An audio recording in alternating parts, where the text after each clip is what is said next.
Mesdames et messieurs de la presse, bonsoir. Il est 18h15 à Washington, D.C., minuit quart à Kinshasa et nous venons devant de vous en ce jour historique où vous avez suivi la cérémonie de la signature de l'entérinement de l'accord de paix qui a été signé le 27 juin dernier par la ministre d'État, ministre des Affaires étrangères. Vous savez que nous sommes ici, mais nous sommes totalement en compassion et en solidarité avec nos populations qui continuent de ployer sous les attaques de forces hostiles. Et donc ce soir, nous revenons au devant de vous dans la tradition qui est la nôtre par devoir de transparence et de redevabilité pour vous faire le point de cette journée historique avec la série d'activités que nous avons connues. La première, évidemment, c'était la rencontre d'abord bilatérale entre le président de la République démocratique du Congo et son homologue américain, qui s'en est suivi d'une trilatérale. La ministre d'État, ministre des Affaires étrangères, avait assisté le président de la République dans ces discussions. Elle ne pourra peut-être pas nous donner les détails de ces réunions, mais elle pourra nous dire plus ou moins le tableau général du package qui constitue les accords de Washington. Vous aviez suivi en avril dernier, il y avait la déclaration de principe, il y avait l'accord proprement dit qui a été signé, mais à côté de cet accord, il y a ce qu'on appelle le cadre d'intégration économique régionale, parce que souvenez-vous de ce que nous disions lundi, le principe de l'accord de Washington, c'est de traiter principalement deux sujets, la sécurité et les sujets économiques. C'est à ce titre que nous avons le privilège d'avoir le gouverneur de la Banque centrale, mais ce n'est pas sous cette qualité qu'il interviendra au cours de cet exercice de redevabilité. Il sera là comme principal négociateur dans les cas de travaux pour la création du cadre d'intégration économique régionale. Ensuite, il y avait une double dimension dans les séjours, dans la visite du président de la République ici à Washington. Il y avait une dimension diplomatique avec l'accord, mais il y avait aussi une dimension bilatérale.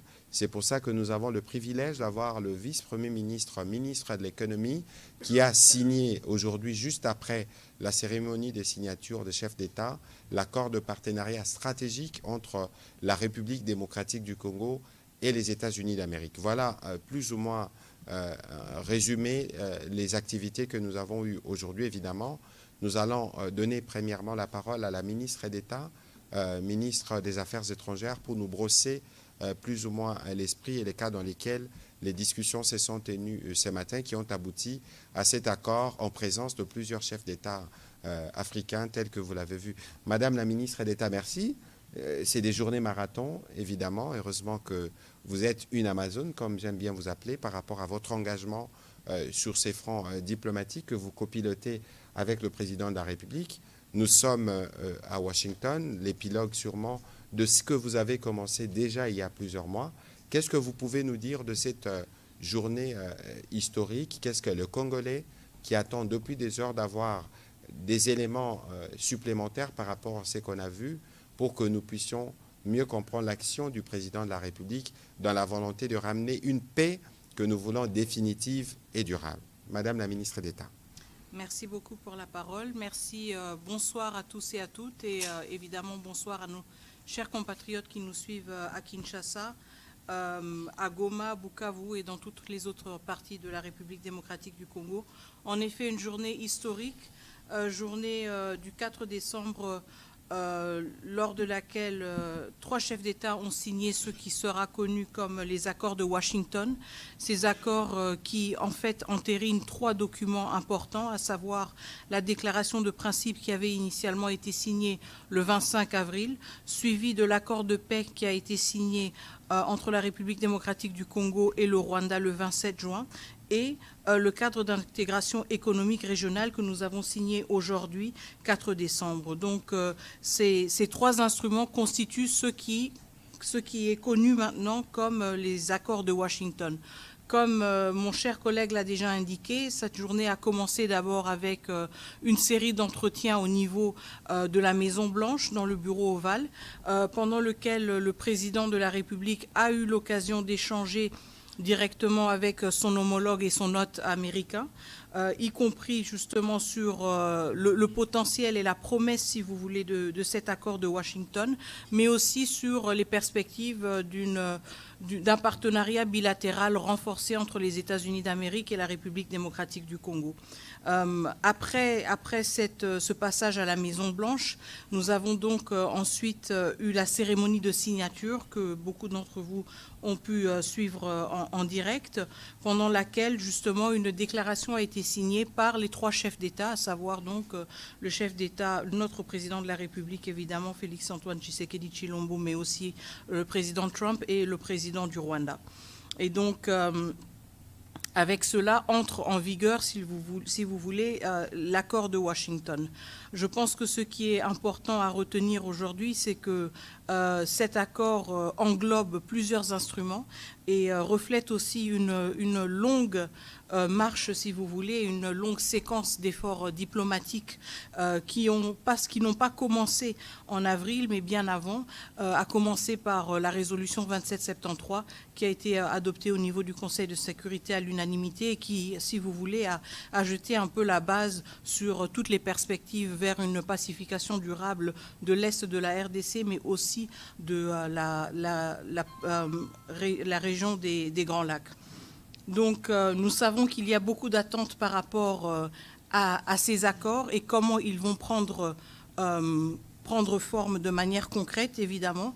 Nous sommes dans les premières heures après la signature, mais je pense que nous devons retenir quand même qu'il y a eu une forte mobilisation, surtout du côté des États-Unis d'Amérique, de voir comment ces efforts diplomatiques qui ont été menés pouvaient être couronnés par un document contraignant pour toutes les parties et qui va justement jeter les bases pour, nous l'espérons, une paix durable dans l'Est de la République démocratique du Congo, mais aussi de manière plus large dans la région des Grands Lacs et de cette manière aussi ouvrir la perspective vers une réconciliation des peuples, un rapprochement des peuples, mais aussi une plus grande intégration économique.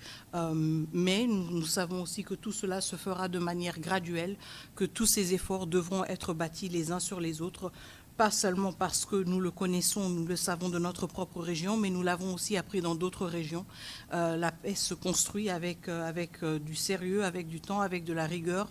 Et ceci a été la posture de la République démocratique du Congo dès l'avènement du président de la République à la magistrature suprême. Et nous restons engagés dans cette logique. Merci. Voilà, merci beaucoup, Madame la ministre d'État, pour cette introduction. Je me tourner du côté du gouverneur Ouamesso, mais je rappelle que vous n'intervenez pas comme gouverneur de la Banque centrale du Congo, mais plutôt comme un des experts de la République démocratique du Congo, spécifiquement pour ce qui concerne le cadre d'intégration économique régionale. Vous savez tous, l'accord, j'en parlais tout à l'heure, l'accord du 27 juin avait principalement 2 points, la question de la sécurité, mais aussi la question économique. Et sur cette question économique, M. Ouamesso, beaucoup de choses ont été dites, notamment qu'on bradait nos minerais pour le Rwanda, mais la question principale, c'est qu'on veut ramener les développements, on veut ramener l'économie pour nos populations. Question, est-ce que la société civile a été consultée durant les travaux qui ont permis aujourd'hui la signature? Je rappelle que la ministre d'État a signé ce matin les documents qui créent formellement le cadre d'intégration économique régionale juste après l'activité des chefs d'État. Merci beaucoup, Monsieur le ministre. Permettez-moi de faire un petit rappel historique par rapport aux causes profondes de cette crise que nous connaissons. Cette crise a démarré pas parce qu'il y a eu un problème entre le Rwanda et le Congo, mais cette crise, les causes profondes sont économiques. À la fin de la guerre froide, il y a eu une volonté d'avoir accès aux matières premières qui servent aujourd'hui à ce qu'on utilise les téléphones portables, les ordinateurs et tout cela. Et il lui fallut à l'époque que le Zaïre puisse privatiser ces entreprises minières qui étaient essentiellement étatiques. Et vous savez que nous avons une conférence nationale souveraine où les deux grandes forces, même si elles étaient opposées politiquement, je rappelle, donc l'Union sacrée, conduite par le docteur Étienne Tshisekedi, et la mouvance présidentielle, ont toutes les deux, ces grandes forces, refusé la privatisation, même s'ils étaient opposés politiquement. Et c'est ainsi qu'il y a eu, pour permettre l'accès à nos matières premières de la part de l'Occident, la création d'une troisième voie. Et cette troisième voie, malheureusement, n'a pas pu prendre politiquement au sein du pays. Et comme il y avait un impératif de pouvoir accéder à nos ressources, c'est comme ça qu'il y a eu un blanc-seing qui a été donné au Rwanda et à l'Ouganda pour nous envahir. C'est ça la raison fondamentale de la crise qui a déchiré notre pays durant pendant les 30 années passées. Et donc, il fallait aussi le résoudre par un volet économique. Pour résoudre ce problème-là, il fallait créer un cadre propice où, par rapport à cette économie passée, donc l'économie du numérique et l'accès à ces ressources, que les choses soient clarifiées de manière transparente, où on affirme la souveraineté de la République démocratique du Congo dans l'exploitation de ces ressources, et qu'on dise que s'il y a des matières de coopération entre les deux pays ou plusieurs pays de la région, que cela se fasse de manière transparente. D'où ce cadre d'intégration économique régionale, qui, au fait, repose essentiellement sur ce qui a été imaginé déjà dans le cadre de la CEPGL. Parce que ce cadre d'intégration régionale économique est basé sur l'énergie, infrastructure, agriculture, tourisme, mais on a rajouté maintenant un volet qui concerne les matières premières. Mais ça consacre aussi économiquement la fin d'un cycle, parce que l'économie fonctionne en fonction des cycles. Il y a des cycles qui sont plus ou moins courts et il y a des cycles qui sont plus ou moins longs. Et il y a la fin d'un cycle maintenant qui marque la fin d'une économie du numérique telle que nous l'avons connue hier. Et il y a un nouveau cycle qui démarre. Et ce cycle-là marque l'économie du futur, l'économie verte, où les mêmes matières premières stratégiques se retrouvent au Congo. Et c'est pour ça qu'il y a deux volets. On règle un problème du passé avec le cadre économique d'intégration économique régionale, et il y a un partenariat stratégique qui s'ouvre sur les nouvelles matières premières. Et là, c'est du bilatéral directement, alors que ça ne s'est pas fait par le passé, où on négociait nos matières premières sans nous. Ici, maintenant, ça se négocie directement entre la République démocratique du Congo et les États-Unis. C'est un grand tournant, mais on va en parler les jours, les semaines et les mois qui suivent. Maintenant, est-ce que la société civile a été consultée? Bien sûr que oui, la société civile a été consultée. Pas seulement la société civile, mais la majorité des entreprises occidentales et américaines qui étaient concernées par l'exploitation des matières premières qui se trouvaient dans la région des Kivu, région qui est concernée par le conflit qui dure depuis 30 ans. Et l'une des sociétés civiles phares qui a été consultée dans le cadre de ce cadre d'intégration économique régionale, c'est la Fondation Panzi. J'ai participé moi-même aux discussions.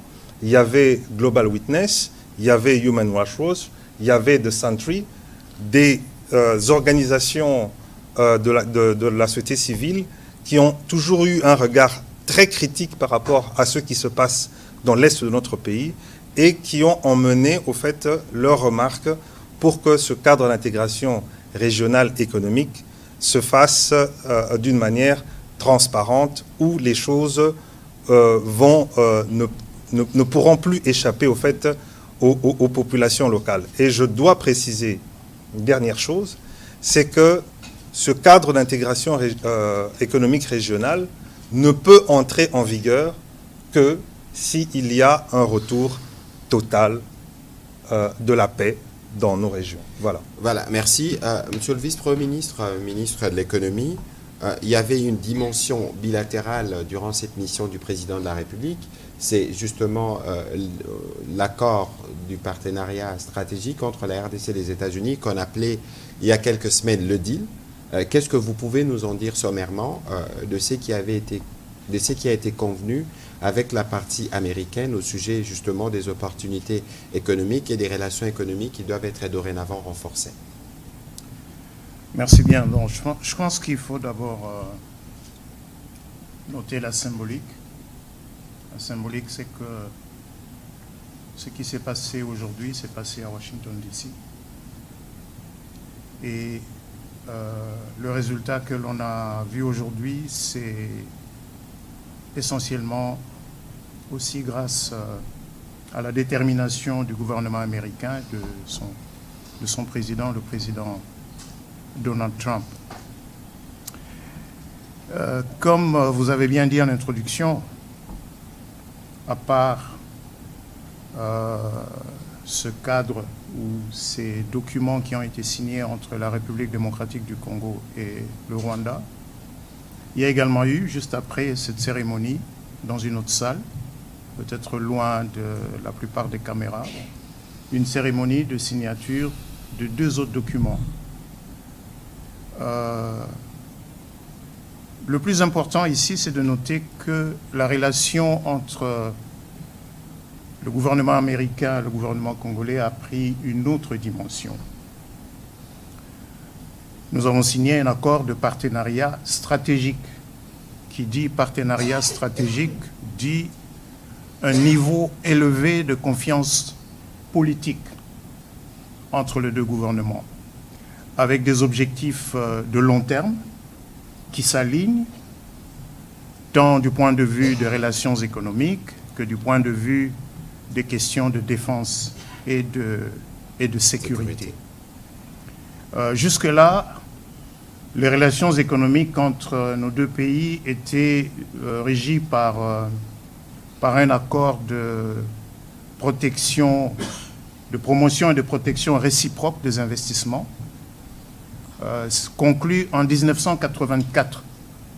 Donc on va donc dire qu'on est passé d'une catégorie à une autre, parce qu'on est aujourd'hui des partenaires stratégiques sur les questions économiques et de commerce, sur les questions de défense et de sécurité, sur des questions de sciences et de technologie, sur également des questions institutionnelles et de gouvernance.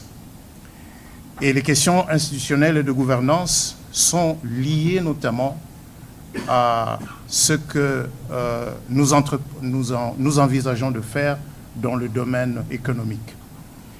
J'ai tout à l'heure dit qu'un partenariat stratégique était l'illustration d'un niveau élevé de confiance politique, c'est-à-dire 2 États qui regardent dans la même direction et qui regardent loin en essayant d'aligner leurs intérêts ou en étant convaincus que leurs intérêts de long terme sont liés d'une manière assez profonde. Ici, ne nous voilons pas la face. Le monde tel qu'il évolue, il va être déterminé, il se détermine déjà pour les États qui aspirent à devenir puissance mondiale ou qui veulent demeurer puissance mondiale, c'est dans l'accès aux métaux critiques. Et la République démocratique du Congo est un réservoir de ces métaux critiques, est un réservoir des matières premières qui détermine aujourd'hui le niveau de puissance militaire, le niveau de puissance économique du point de vue de la haute technologie. Donc, en même temps que la relation entre la République démocratique du Congo et le Rwanda est censée prendre une forme plus paisible, une forme de prospérité partagée, il est également important pour celui qui a été le parrain et qui voit un intérêt à sécuriser son accès aux métaux critiques, aux minéraux critiques qui sont disponibles en République démocratique du Congo. C'est donc ce cadre que nous avons conclu aujourd'hui en signant un accord de partenariat stratégique qui, dans son ensemble, dans sa structure, s'est apaisanti sur le volet commercial et économique. Il s'est également apaisanti sur le volet institutionnel et de gouvernance. Pourquoi sur le volet institutionnel et de gouvernance? Parce que ces conflits sont aussi, ce conflit récurrent dans la région des Grands Lacs s'explique fondamentalement par l'accès via des moyens illicites aux minéraux, surtout les matières critiques qui résultent de l'exploitation artisanale de minéraux. Et donc remettre de l'ordre, renforcer les capacités de l'État congolais dans ce domaine est apparu important pour que les objectifs communs que nous avons sur le plan commercial et économique puissent se réaliser. Il y a un deuxième volet, un deuxième document qui a aussi été signé. C'est un mémorandum d'entente entre les deux pays sur les questions de défense et de sécurité qui a donc été signé par Madame la ministre d'État, ministre des Affaires étrangères, avec le secrétaire d'État Rubio, alors que le secrétaire d'État Rubio et moi-même, nous avons signé l'accord de partenariat stratégique. Et ce document met en place un cadre pragmatique qui va permettre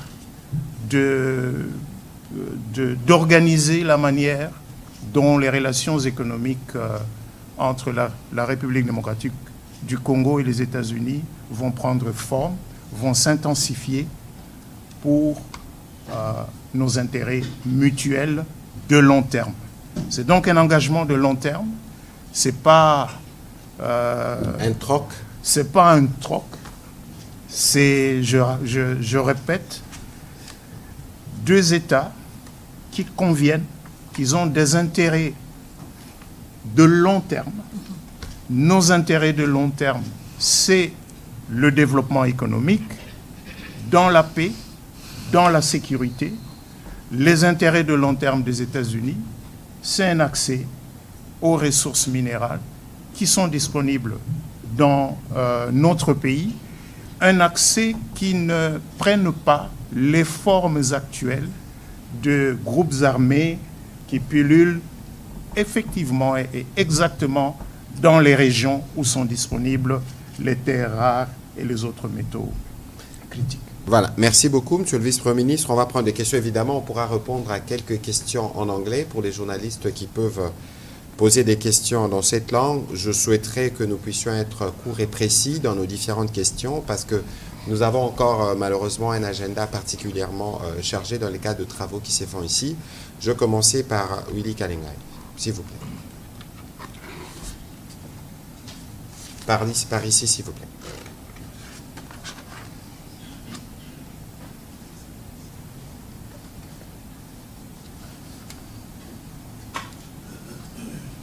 Merci pour la parole.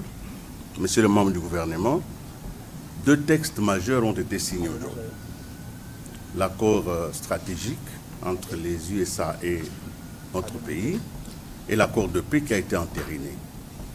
Quels sont les points de jonction entre le partenariat stratégique et l'accord de paix? Y aurait-il une relation dialectique de manière à ce que les succès de l'un puissent renforcer les succès de l'autre. Qu'est-ce qui va passer en avant?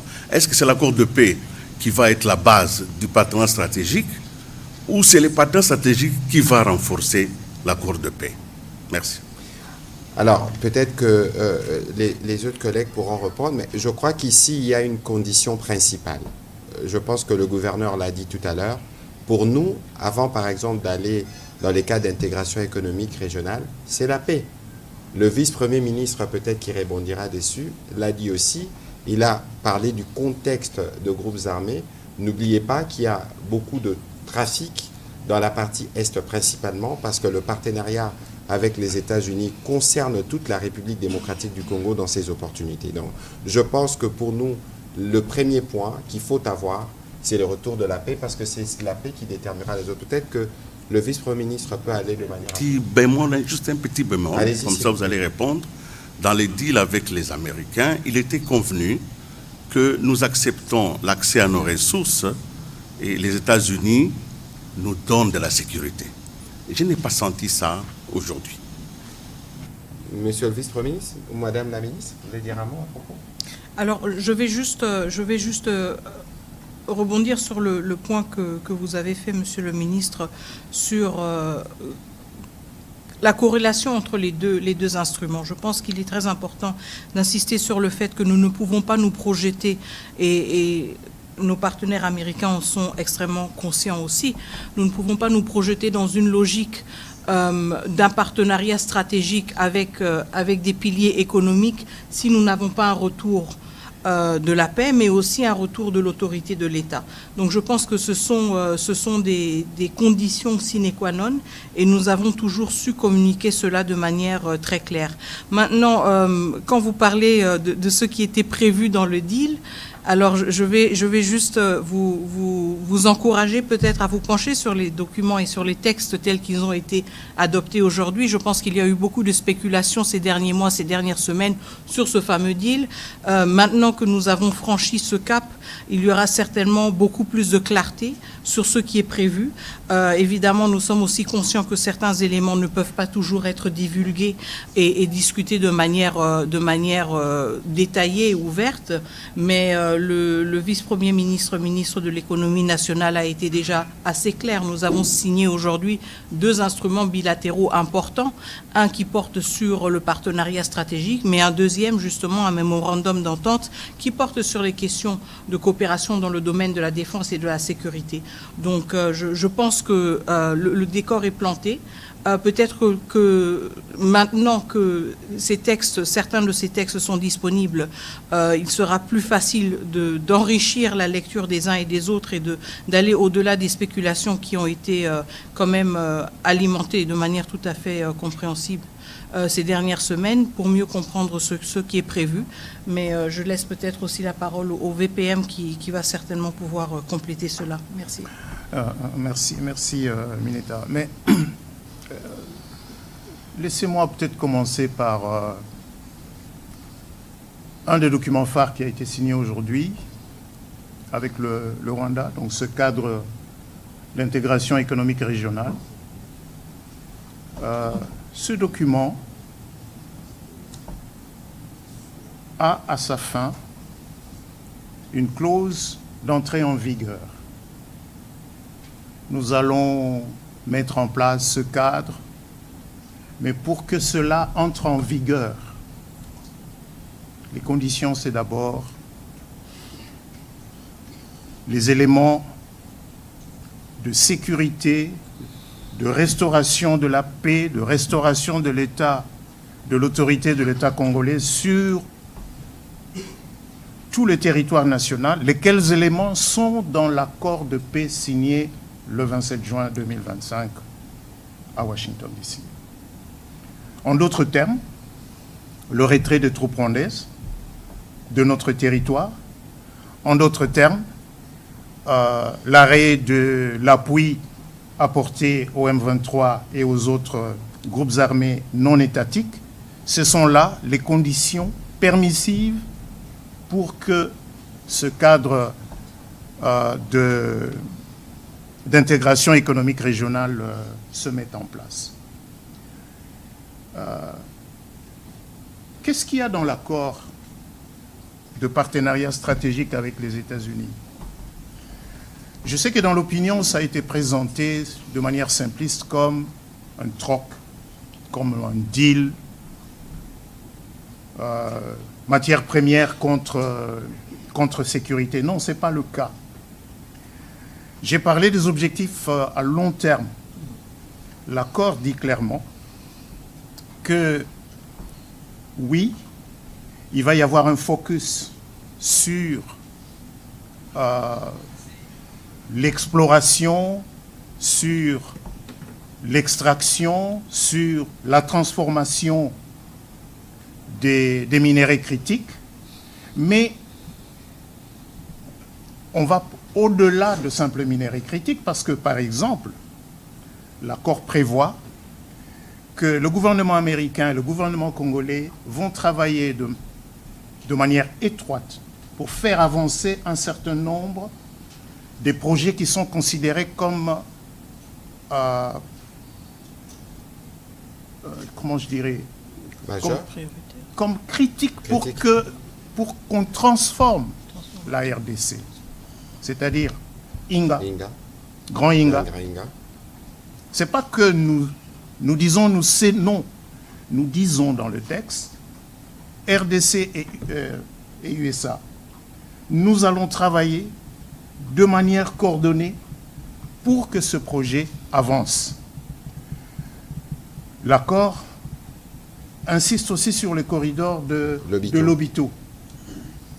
L'accord prévoit également que la RDC dise clairement quels sont les projets de développement considérés par la RDC comme étant des projets stratégiques. Et cette liste, la liste de ces projets stratégiques, sera incessamment communiquée par la RDC à la partie américaine et fera partie intégrante de l'accord. De la même manière que les États-Unis vont communiquer à la RDC les projets considérés par la partie américaine comme étant des projets critiques sur un certain nombre de métaux. Voilà donc, si vous voulez, cet ensemble. Maintenant, comment vous voulez qu'on avance sur ces grands dossiers si il y a de l'instabilité dans une grande partie du territoire? C'est là le lien. C'est là le lien. Et le point de départ, justement, pour restaurer les conditions de paix et de sécurité, ces éléments sont dans l'accord de paix signé le 27 juin, et ces éléments ont été repris comme condition d'entrée en vigueur du cadre d'intégration économique régionale. Voilà, rapidement, monsieur le gouverneur, un petit commentaire. Oui, monsieur Kengay, votre question me semble plus profonde que ça. Vous savez, nous sommes aujourd'hui République démocratique du Congo, mais nous avons été initialement État indépendant du Congo. Nous avons été créés pour que le monde occidental vienne puiser ses ressources dont elle a besoin pour son développement industriel. Donc rappelez-vous le caoutchouc, rappelez-vous Chikoloboué, rappelez-vous le développement de l'électricité avec notre cuivre. On ne nous a jamais demandé notre avis. Et je vous ai rappelé que quand on a eu besoin de venir prendre le coltan et tout ça, nous avons tergiversé. Bon, c'est pas que nous avons tergiversé, nous avons voulu défendre nos intérêts en disant qu'on ne privatise pas. Et il y a une décision qui a été prise. Et nous avons été envahis. Et aujourd'hui, il y a des iPhones, il y a des Samsung qui sont utilisés avec nos ressources sans nous. Et c'est la première fois de notre histoire commune qui a été créée par d'autres personnes. Parce que l'État indépendant du Congo, on a tracé les frontières sans nous. C'est la première fois qu'il y a une nouvelle révolution industrielle qui va arriver et qu'on décide de pouvoir discuter de l'accès de ces matières premières dont on a besoin pour cette révolution industrielle, qu'on discute avec la RDC. C'est un tournant historique. Et il faut qu'on en prenne la mesure nous-mêmes. C'est-à-dire quoi? C'est-à-dire que ce que nous voulons, voir, c'est-à-dire la paix et tout ça, dépend de la responsabilité que nous devons comprendre qui est la nôtre par rapport à cet événement historique qui a été arraché grâce au leadership du président Tshisekedi. C'est une première historique que pour avoir accès à nos ressources, pour développer une industrie mondiale, faire une révolution industrielle, on vient discuter de ça avec le Congo et qu'on signe des accords avec les Congolais. C'est très, très important. Alors, merci de ce rappel. On va prendre la question de Madame Elena. Ensuite, on prendra... please, go to the microphone. Et ensuite, on prendra les questions séries pour faire une économie de temps, vu qu'il y a 4 intervenants. Si chaque intervenant doit faire un commentaire, vous comprenez que nous devons gérer un peu plus le temps.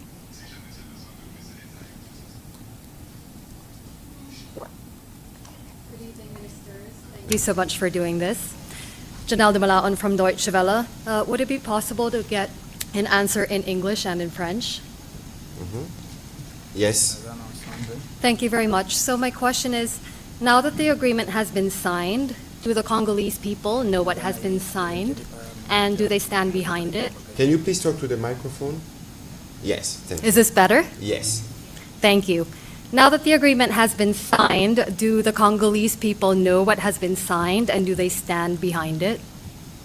OK. L'édit vient d'être signé. Oui, tout à fait.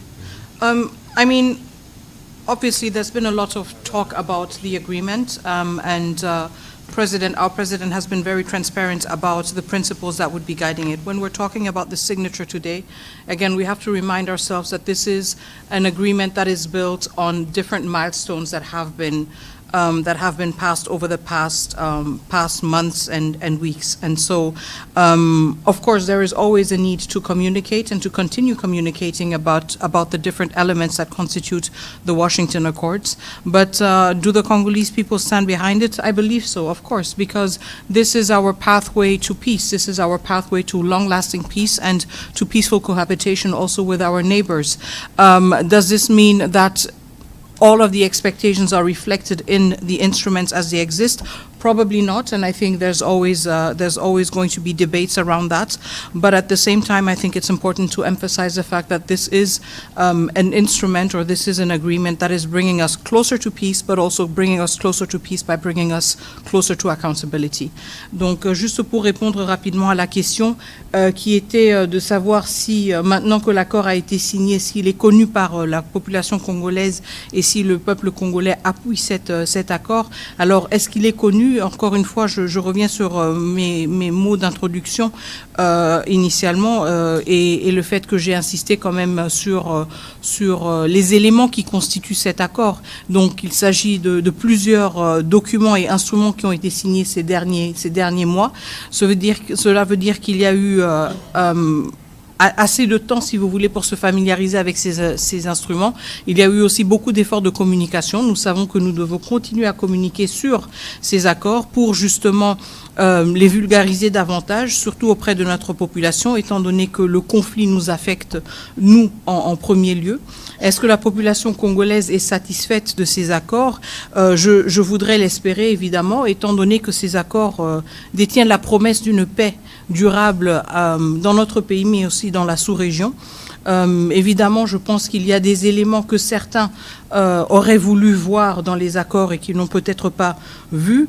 Je pense qu'il y aura toujours des débats, il y aura toujours des attentes qui n'ont peut-être pas été matérialisées, mais en même temps, nous devons nous rappeler que c'est un accord qui nous rapproche de la paix, pas seulement à cause des promesses et à cause des différents éléments qu'il contient, mais à cause du caractère contraignant qui le caractérise. Merci. Voilà, merci beaucoup. On va prendre la question.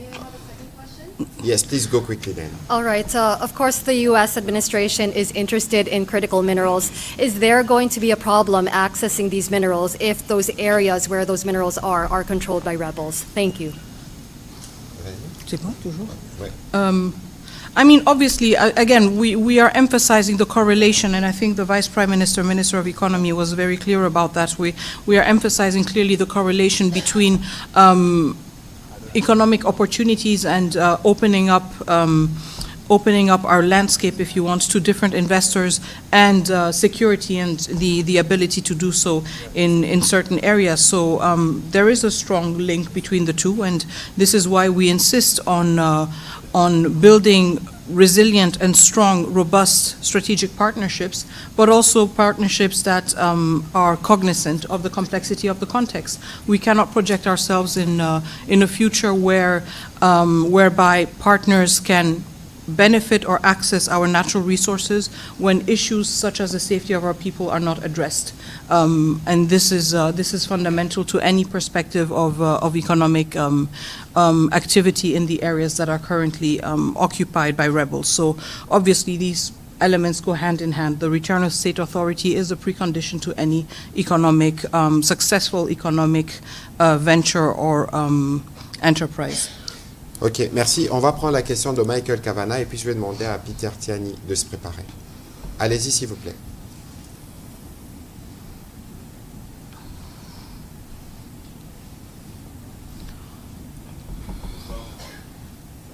Ça marche? Oui? Ok, super. Trois petites questions. Les rebelles M23, est-ce qu'ils approchent la ville d'Uvira et que disent le président Kagame et Trump à ce sujet, que le combat continue? Deuxièmement, le partenariat stratégique mentionne une liste de projets stratégiques désignés, n'est-ce pas? Quels sont ces projets? Et le partenariat aussi mentionne une réserve stratégique de minéraux et comment est-ce que ça va fonctionner? Merci. Voilà, sur la question du partenariat, le vice-premier ministre Moukoko pourra y répondre. Quand je commençais ces briefings, j'ai commencé par dire justement que nous le faisons, nous sommes totalement en solidarité avec nos populations qui pourraient être sous de bombes. Je pense que cette question, peut-être que la ministre d'État pourra dire un peu plus à ces sujets.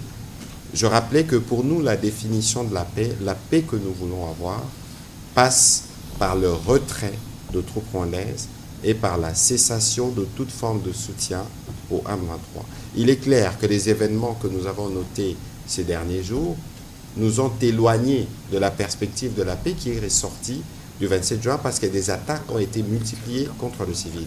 Et je pense qu'à l'occasion de la discussion qu'il y a eu avant que l'accord puisse être signé, le président Trump, évidemment, a eu l'occasion d'écouter le président Tshisekedi à ses propos. Peut-être que la ministre d'État peut nous faire un petit commentaire de ce qui a été, de cette question qui a figuré dans les entretiens, parce que vous avez suivi le président Trump lui-même dire qu'il y a, dans 72 heures, il doit y avoir des choses qu'on verrait sur le terrain.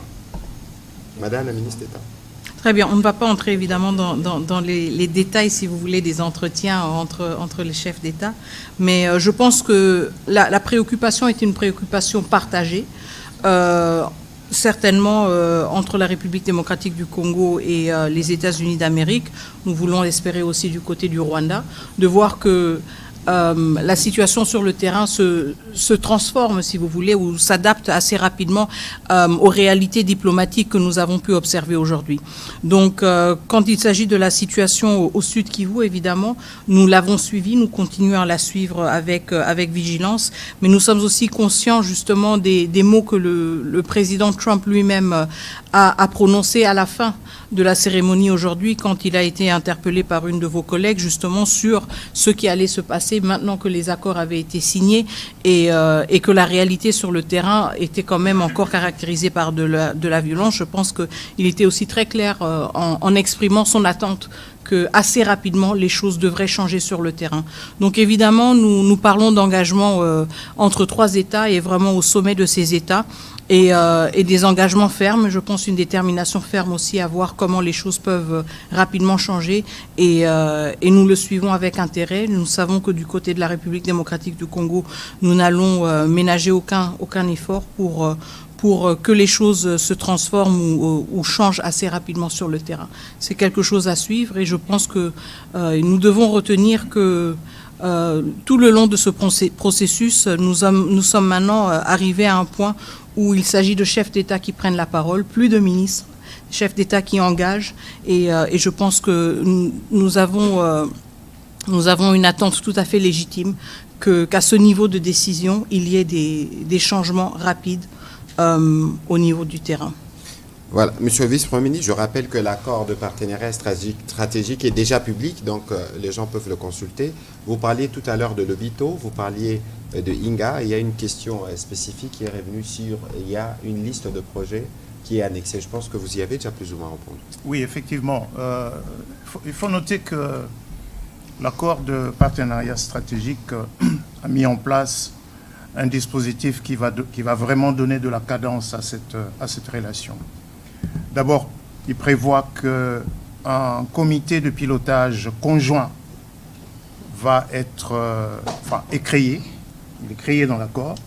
Sa composition est définie dans l'accord de deux côtés, avec deux coprésidents.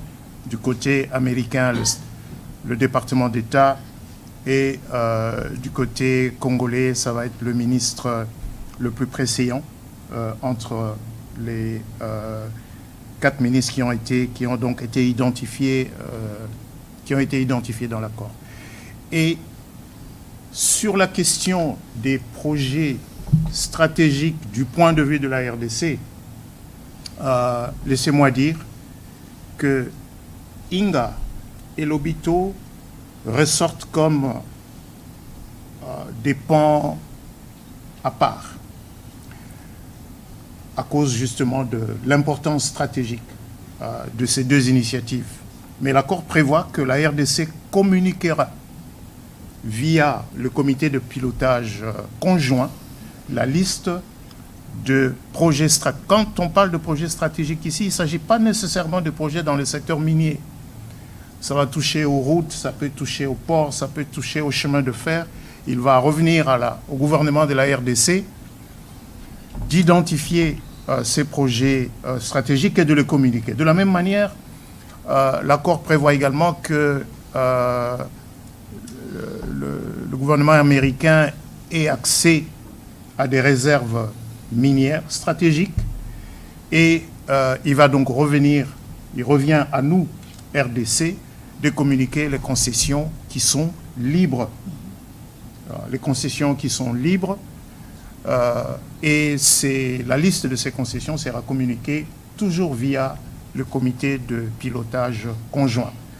Et l'accord a bien défini quand est-ce que ce comité se met en place, avec quelle cadence il va travailler, de manière à ce que l'accord ne soit pas lettre morte, mais qu'il vive dans le long terme, parce qu'il n'a pas été conclu uniquement pour régler un problème de court terme.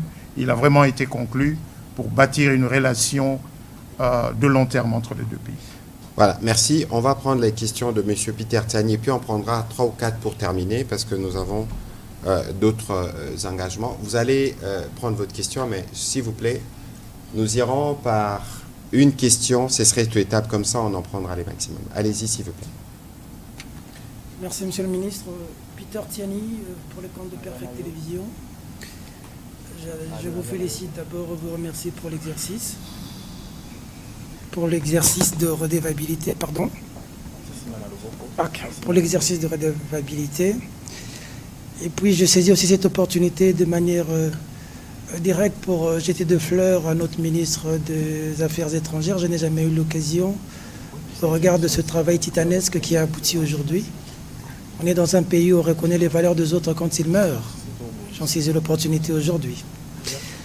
Mais je veux... il y a des inquiétudes. Mes questions vont être un peu disparates, mais bon, c'est pour vous 4. La première, c'est... Je veux rebondir sur la question du journaliste précédent. Madame la ministre, vous pouvez être complétée par Monsieur le ministre de la Communication et des Médias. Après la signature de l'accord, on peut beau parler, il y a des choses qu'on attend sur le terrain, de manière palpable, les résultats. Sinon, on va parler en l'air. Les résultats, c'est la paix. Le Congolais qui est dans l'est du pays, lorsqu'il vous suit aujourd'hui, il a vu qu'on a signé, on a communiqué, le Congolais est content. Mais il se pose une seule question. Les bruits des bottes, ça finit quand? De manière claire, pas de langue de tabou, pas de philosophie. On a signé, Si demain on apprend qu'on a attaqué Uvira, tout ce qui est fait aujourd'hui tombe caduc au sein de l'opinion. Nous sommes de la communication. Dites-nous de manière claire, on a signé, il est écrit dans l'accord que les Rwandais doivent lever leurs mesures de défense chez nous. Ça se fait quand? Surtout que nous avons suivi Kagame dans son speech dire que ce n'est pas une fin en soi cet accord, et il va loin pour dire que si ça échoue, ce ne sera pas de la responsabilité du président Trump, mais de la responsabilité des partis, donc du Rwanda et du Congo. Il a été clair, il a été de mauvaise foi depuis toujours. Il n'est pas venu à Luanda, il a qualifié cet accord de stupide en juin. Bon, on sent qu'il ne veut pas. Au cas où, ça tirait. Qu'est-ce qui est arrivé? Les Congolais veulent savoir cette préoccupation que je vois dans le réseau. La deuxième... La dernière, s'il vous La plaît. dernière. Monsieur le ministre, monsieur le gouverneur de la banque, je vous félicite beaucoup pour ce que vous faites. Il ne faudrait pas que les gens appréhendent mal ce que vous dites. Parce que vous dites que les Américains... La communication, ce n'est pas seulement ce qu'on dit, mais c'est ce que les gens comprennent aussi. Les Américains vont prendre les minéraux, les matières rares chez nous. Bon, si je vous ai... Les terres rares, je ne sais pas si je vous ai bien saisi. Les matières stratégiques. En contrepartie de quoi? Le gouverneur venait de dire tout à l'heure que lorsqu'il voulait prendre du coltan, lorsqu'il voulait prendre du caoutchouc, il coupait les Congolais qui se présentaient avec des moignons. Aujourd'hui, quand il décide de venir à Inga, Inga, c'est pas dans l'Est, là, c'est ici, ça va. En contrepartie, il y a quoi? Et est-ce que nous sommes, nous, économiquement viables et crédibles aux yeux du monde et des Américains pour qu'ils nous prennent au sérieux? Votre analyse personnelle, je vous remercie. Merci, on va y répondre rapidement. Peut-être qu'on va commencer par la Mineta. Alors, évidemment, nous sommes conscients de l'attente tout à fait légitime de nos compatriotes à travers la République démocratique du Congo, mais en particulier dans les zones occupées, que cet accord se traduise très rapidement dans un changement des conditions et un retour à la paix. Alors, en termes de ce qui devrait se faire dans l'immédiat, évidemment, le premier pas serait un cessez-le-feu. Je pense que ça, ce serait un indicateur clair que les partis... un indicateur clair qui illustre l'engagement des partis, mais s'il y a, si vous voulez, une continuation de la violence, ça ne veut pas dire que l'accord est caduc. Je ne pense pas qu'une guerre ou un conflit qui a duré 30 ans se prend fin juste par la signature d'un accord. Ça veut dire que nous allons et nous devons être conscients du fait que nous allons avoir des avancées, mais nous allons aussi avoir malheureusement des échecs. Ce qui est important ici, c'est de souligner le fait que nous avons 3 parties prenantes à ces accords qui ont toutes pris l'engagement justement d'exécuter cet accord et de se rendre redevables. Et ça à des niveaux différents par rapport à des engagements différents. Nous comptons énormément sur l'engagement des États-Unis d'Amérique. Le président de la République a été très clair là-dessus. Après 30 ans, combien de présidents américains sont passés sans pour autant s'engager avec autant de moyens diplomatiques et autres que le président Trump. Donc je pense que nous avons tous un intérêt à ce que cette guerre prenne fin et que même au premier, si vous voulez, au premier défi ou à la première... au premier, je ne veux pas dire échec, mais au premier défi, on ne jette pas cet accord, si vous voulez, à l'eau, mais on continue justement à se battre pour une redevabilité, pour une exécution de l'accord. Si c'était si facile de mettre fin à une guerre juste en signant un accord, nous n'en serions pas là 30 ans plus tard. Donc il s'agit d'un engagement continu qui doit être maintenu par toutes les parties prenantes et nous en sommes conscients. Nous allons faire notre part des choses et justement continuer aussi à insister sur une redevabilité de tous les acteurs. Voilà, pour compléter rapidement ma collègue, je vous lis ce que le secrétaire Rubio, donc le collègue de la MINAFET, a dit à ses propos aujourd'hui. Il y aura... we have an agreement. Nous avons un accord et l'accord doit vivre. l'accord doit être implémenté. Vous pouvez signer un accord, signer des documents, mais vous devez être sûr que cela s'applique. Comme dans toute guerre, dans tous les conflits, la route vers la paix, vous pouvez avoir des up and down, donc des hauts et des bas, et il y aura des stop and the start. Et puis il rajoute, il dit, mais maintenant, nous avons un engagement au plus haut niveau de 2 gouvernements avec les chefs d'État sur des questions spécifiques qui doivent arriver. Maintenant, nous devons nous assurer que ces choses arrivent. Nous sommes engagés sur chaque étape qui va nous conduire à ces résultats. Ça veut dire que nous connaissons, ne nous voilons pas la face. Nous connaissons l'attitude belliqueuse du président rwandais. Je pense aujourd'hui, ça ne sert à rien de le répéter, même le médiateur américain est au courant. Et donc, il y a eu un engagement qui a été fait en présence d'autres témoins, des chefs d'État qui étaient là. Et donc, on va voir dans les jours qui viennent. Parce que pour nous, l'engagement pour la paix, les présidents de la République, là, depuis le premier jour. Monsieur le vice-premier ministre, sur les aspects sur lesquels vous devez réagir, et les gouverneurs, très rapidement. Je pense que je voudrais d'abord demander à mon cher Tiani d'effacer rapidement la notion d'un simple deal. Parce que je crois que votre question part de cette hypothèse.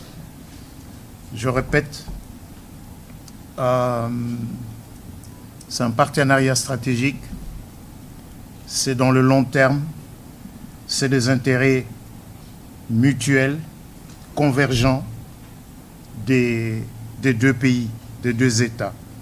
Et même s'il y a un focus sur les mines, mais le document le dit à plusieurs endroits que ce qui se fera dans le strict respect des lois des 2 États. En ce qui nous concerne, dans le domaine minier, nous avons un code minier. Lequel code minier dispose que ce que nous faisons aujourd'hui, c'est-à-dire l'exportation des produits bruts, ce n'est pas ce que prévoit le code minier. Le code minier prévoit que les produits doivent être transformés. Et l'une des contraintes à la transformation, c'est le déficit en électricité. Ce n'est donc pas étonnant que Grand Inga ressorte dans ce document comme étant, et d'ailleurs, quand vous lirez le document, vous verrez que Grand Inga vient comme étant la toute première grande initiative pour la RDC, mais également pour la région, parce que Grand Inga, ce n'est pas seulement pour la RDC, Grand Inga, c'est aussi pour une bonne partie de l'Afrique. Et il y a effectivement aussi cette volonté des entreprises américaines à investir davantage. Est-ce qu'elles sont en République démocratique du Congo? Oui, elles sont en République démocratique du Congo. Est-ce qu'elles veulent investir un peu plus? Oui, elles veulent investir un peu plus. Juste après la cérémonie de signature, j'ai personnellement pris part à la Chambre de commerce des États-Unis aujourd'hui, cet après-midi, avec le ministre rwandais des Affaires étrangères et le sous-secrétaire d'État américain, à une discussion organisée avec les grandes entreprises américaines qui vont d'ailleurs organiser au mois d'avril de l'année prochaine un forum sur l'investissement responsable. L'idée étant d'ouvrir un peu plus l'espace de la RDC aux investissements américains, mais cela doit se faire dans un environnement de paix, de sécurité et de bénéfices mutuels entre nos 2 pays.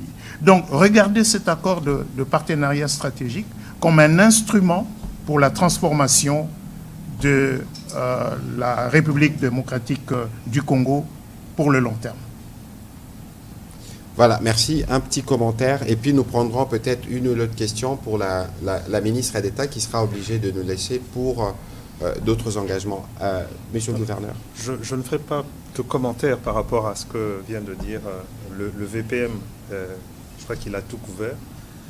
Mais par rapport à la première partie de votre question, je voulais juste rajouter un petit commentaire. Cet accord est signé à Washington. Et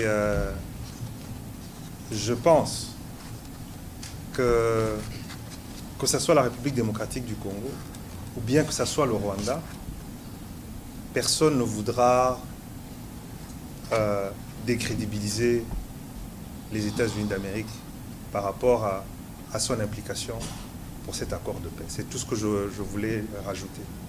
Voilà, on va prendre les questions de Siméon Isako. On va y arriver, s'il vous plaît. S'il vous plaît, s'il vous plaît. On va s'assurer que les questions qui sont posées, si c'est celles qui sont destinées à la ministre d'État, elle peut y répondre parce qu'elle doit aller à d'autres engagements. Monsieur Christian Lusakweno, vous avez une question pour la ministre d'État? Allez-y, s'il vous plaît. Comme ça, on sera en mesure de les prendre. Ma question à la Mineta, comment expliquez-vous cette attitude de méfiance du président Félix Tshisekedi pendant les déroulés de cet événement alors que c'était un moment de joie? Très bien, merci beaucoup. Alors, vous adressez votre question à la ministre des Affaires étrangères. Je suis chargée de la diplomatie, pas de la lecture du body language. Donc, je ne vais pas m'étaler sur des spéculations. Je pense que ce que nous devons retenir aujourd'hui, ce sont les actes concrets qui ont été posés, à savoir la signature de l'accord. Je ne vais pas m'étaler sur une spéculation sur le body language qui peut être interprété d'une manière ou d'une autre. Donc, je pense que nous devons nous concentrer sur l'essentiel de la journée. Et c'est justement la signature de cet accord, y compris aussi la signature des accords bilatéraux et ce que cela représente pour notre pays. Merci. Voilà, M. Lusakweno, et puis on prendra la question de M. Noré de ce côté. Venez déjà avancer, s'il vous plaît. Bonjour à tous, bonsoir. Après avoir vécu depuis 30 ans cette guerre, en 1998 j'étais à Lusaka, et tout ce qui s'en est suivi, alors je vous parle du dialogue intercongolais, de Sun City, du dialogue global et inclusif de Pretoria, entre Congolais où l'implication du Rwanda était notable, du style des conseils que Paul Kagame a récemment donné à ceux qu'il soutient, du M23, s'il était eux. Deux questions pour vous, Madame la Ministre. Que va-t-il advenir de cet accord si le M23 pas concerné ne bouge pas? Deuxième question. Quand vous signez au mois de juin l'accord, votre homologue rwandais déclarait pas de retrait des troupes rwandaises sans neutralisation des FDLR. Aujourd'hui, puisque, comme vous le dites, le dialogue est à un niveau supérieur, qu'est-ce qui permet ou qu'est-ce qui s'est passé pour que le président Trump dise, sans avoir peur d'être trompé ou trahi par les faits, que dans les quelques jours, dans les prochains jours, la situation va changer, les troupes rwandaises vont se retirer. Merci. Alors, qu'est-ce que nous allons faire si le M23 ne bouge pas? Bon, je pense que, encore une fois, le M23 en tant que groupe est assez connu. Nous savons quelles sont les ramifications de ce groupe. Nous savons d'où est-ce qu'il détient les ressources et les capacités qui lui permettent d'opérer de la manière dont il opère. Donc, s'il n'y a pas de changement concrètement par rapport à la situation, nous allons aussi savoir qui sont les acteurs qui ont un rôle à jouer, qui ont une influence et qui ont refusé, si vous voulez, d'exercer cette influence. Quand vous regardez l'accord qui a été signé le 27 juin, il y a aussi justement des engagements pris par tous les États signataires de ne plus fournir un appui quelconque aux groupes armés. Et donc, je pense que cette corrélation est relativement claire entre la posture du M23, la posture que le M23 va afficher et la redevabilité, les engagements qui ont été pris dans le cadre des accords de Washington. Qu'est-ce qui donne au président Trump l'assurance que les choses vont changer sur le terrain dans les prochaines 72 heures? Écoutez, je ne fais pas partie de l'équipe du président Trump, je ne fais pas partie de ceux qui lui indiquent quels sont les leviers qu'il pourra activer, mais encore une fois, je pense que le fait que nous ayons ayons franchi ce cap très important avec la signature au niveau de chefs d'État de ces engagements, des engagements qui prévoient justement très clairement une concomitance entre le retrait des troupes rwandaises et la neutralisation des FDLR. Je pense que ceci nous donne un cadre assez clair qui clarifie justement ou qui explique, qui illustre les responsabilités des uns et des autres. Et il en revient au président Trump et à son équipe de savoir quels sont les leviers potentiels ou existants qu'ils veulent activer pour accélérer les choses ou pour rendre leur rôle de facilitateur peut-être plus percutant.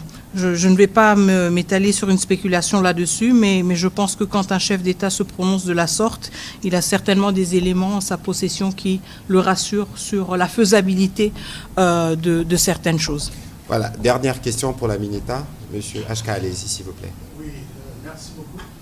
Je suis M. Honoré Kabongo. Ma petite question, elle ne cadre pas, elle ne fait pas partie du débat d'aujourd'hui. C'est au sujet de la réouverture de l'aéroport de Goma. Il y a des questions qui ont été posées là-dessus. La France n'en parle pas, la RDC non plus.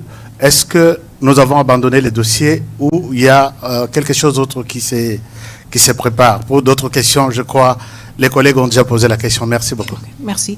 Alors, par rapport à l'aéroport de Goma, non, nous n'avons pas du tout abandonné le dossier. Je veux réitérer le fait que la réouverture de l'aéroport de Goma, conditionnelle pour justement faciliter l'accès humanitaire, a été énoncée comme une priorité par le président de la République démocratique du Congo. Pourquoi? Parce que nous sommes conscients du fait qu'une large partie de notre population dans ces zones occupées a besoin de cette assistance humanitaire. Nous savons aussi que les ressources et les financements pour l'assistance humanitaire sont de plus en plus réduits. Et donc, il y a un souci aussi d'efficacité, si vous voulez, quand il s'agit de l'utilisation de ces ressources dont nous disposons. Donc, nous ne pouvons pas nous permettre le luxe, si vous voulez, d'abandonner la question de l'aéroport de Goma. Il en va de la vie de milliers, de millions de nos concitoyens, de nos compatriotes. Donc, cela reste une priorité pour le gouvernement de la République démocratique du Congo. Nous avons affiché très clairement notre disponibilité, justement, à réfléchir sur comment rendre cela concret. Et nous restons sur cette position. Nous restons aussi engagés dans des conversations avec les différents acteurs humanitaires pour voir comment cela peut se matérialiser dans les plus brefs délais. Nous insistons aussi sur le fait que l'assistance humanitaire ne devrait jamais être utilisée à des fins politiques, ne devrait jamais être instrumentalisée. Et c'est la raison pour laquelle nous allons aussi, ou nous continuons aussi à mettre les uns et les autres devant leurs responsabilités morales, mais aussi humanitaires vis-à-vis du comportement qu'ils affichent par rapport à cette question de la réouverture de l'aéroport de Goma. La position du gouvernement est claire et nous espérons que l'humanisme va quand même se manifester aussi de l'autre côté et que nous allons arrêter de jouer avec la vie de milliers de personnes à des fins politiques ou stratégiques. Merci. Voilà, merci beaucoup Madame la ministre d'État merci beaucoup Madame la ministre d'État pour votre participation à cet exercice. Je sais que vous avez d'autres interviews encore qui vous attendent. Nous aurons l'occasion de nous retrouver. On va conclure avec les collègues qui sont ici. Prochaine question, on va donner à M. Israël Mutombo, qui sera suivi de M. Kalanji.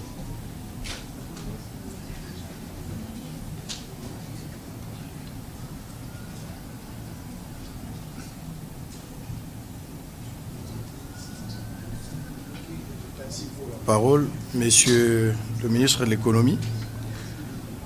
Nous avons appris que le gouvernement avait, en date du 7 novembre 2025, paraphé un accord de coopération économique dans le cadre de la... Vous pouvez parler au micro, s'il vous plaît. Voilà. Donc, je vais aller directement à des questions. Monsieur le ministre, hormis les zones d'intérêt commun, telles que le lac Kivu, avec le gaz et autres activités y afférentes, qu'est-ce que la République démocratique du Congo peut attendre de l'exploitation conjointe des ressources rwandaises? La deuxième... Vous dites de l'exploitation conjointe de? Je disais, hormis les zones d'intérêt commun, telles que le lac Kivu avec le gaz et autres activités y afférentes, qu'est-ce que la République démocratique du Congo peut attendre de l'exploitation conjointe de ressources rwandaises? Deuxième, avec le développement du corridor de Lobito, quel rôle pourra jouer le Rwanda dans la chaîne de valeur de matières premières congolaises dès lors que le produit ne passeront pas par l'océan Indien, mais plutôt par l'Atlantique et sans l'intervention de ces pays? Pour terminer, cet accord économique qui nous lie est signé pour combien de temps et les dividendes prévisionnels Les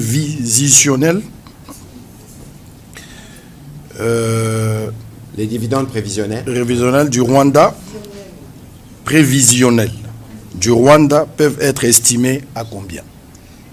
Alors, votre question, je crois qu'elle a un double sens parce qu'il y a une partie qui concerne le partenariat stratégique avec les États-Unis, mais il y a une autre partie, toutes les questions liées au Rwanda, c'est des questions qui sont plutôt destinées à l'expert qui a travaillé sur le sujet. Je voudrais commencer par le vice-premier ministre et puis on terminera par l'expert sur les questions concernant le Rwanda. Bien, je pense que j'étais moi-même un tout petit peu perdu parce que je voyais qu'il y avait à la fois des aspects liés au cadre d'intégration économique régionale et d'autres liés donc à l'accord de partenariat stratégique, bien qu'il y a des liens, bien sûr. Hein. Il y a des liens entre les deux.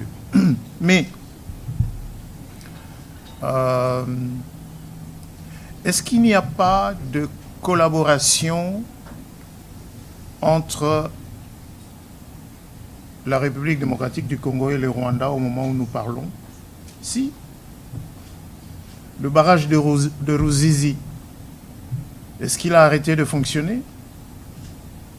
Ruzizi 2 fonctionne et fournit de l'électricité un tiers au Rwanda, un tiers au Burundi, un tiers à la République démocratique du Congo. Au moment où nous parlons, il y a un projet de Ruzizi 3, 206 mégas, c'est-à-dire, c'est quoi 206 mégas, ça va faire à peu près 5 fois à peu près la capacité de Ruzizi 2. Le projet se monte, les bailleurs de fonds n'ont jamais quitté ce projet. Ce qui manque pour que Ruzizi 3 se construise, c'est la paix et la sécurité. Pour donner un peu plus d'électricité. Même dans les années les plus sombres, 98-2003, ces investissements-là, ces infrastructures-là, ont continué à fonctionner. Et je pense que le gouverneur Wameso a touché un mot là-dessus lorsqu'il est intervenu.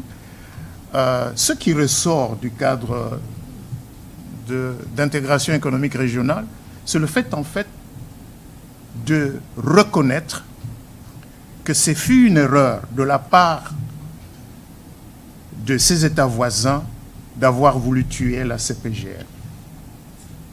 Parce que ce qu'on essaye de recréer aujourd'hui, c'est ce que la CPGL avait voulu mettre en œuvre pour une prospérité partagée dans la région des Grands Lacs. Quels sont les secteurs qui ressortent dans ce document? Le premier secteur qui est cité, c'est l'énergie. C'est l'énergie. Ces matières premières qui sortent aujourd'hui par des réseaux clandestins, elles ont besoin d'être transformées dans la région. Pour qu'elles soient transformées dans la région, il faut un peu plus d'électricité dans la région. En fait, le seul élément nouveau qui apparaît dans le document signé par notre collègue des Affaires étrangères ce matin, c'est les ressources minières. Mais sinon, tout le reste, ce sont des éléments que l'on trouve dans tous les documents de la CPGL, dans tous les projets de la CPGL. Et au moment où nous parlons, Sinelac, qui est une entreprise conjointe pour la gestion de barrages de Ruzizi, Sinelac n'a jamais fermé boutique. Sinelac continue à fonctionner. Quelle autre illustration vous voulez encore pour démontrer que c'est des destins communs. Mais ces destins communs, il faut les construire dans la paix et la sécurité. Rappelons-nous, quand il accède à la magistrature suprême, le président de la République, Félix-Antoine Tshisekedi, dans ses premiers actes, à partir de février 2019, il a visité chacun des 9 États voisins.